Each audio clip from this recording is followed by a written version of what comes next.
concept of wealth management in rural India, when, like you mentioned in your presentation, the income itself is so seasonal and you don't even know what the next month, what your income is going to be.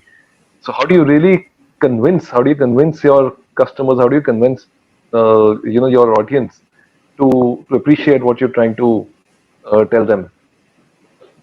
Yeah. And again, I think that it starts with walking away from a product frame and saying, what do you want to do? And people, irrespective of incomes, are incredibly passionate, obviously, about building a better life for themselves, for their kids. I mean, we are always so struck by the level of ambition that people have around their children, education of their children. There is some regional variation, but by and large, that's the number one sort of priority for families, right?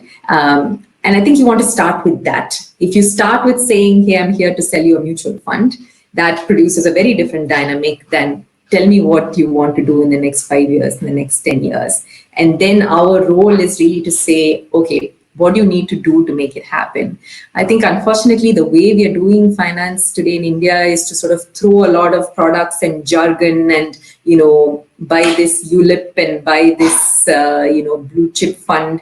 And, we often take an analogy with health to say that it would be like the doctor saying, here is antibiotic A, B, C, D, and E. Why don't you decide what to do? It's a little bit, kind of analogous to that. You are supposed to be the expert.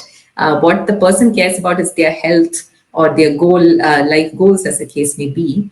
And we have to help figure out how to make that happen. And so I think if you establish that credibility with the customer to say, that's what you're trying to do, you're not here for a quick transaction, I think you will find a very different level of eagerness, which has been our experience.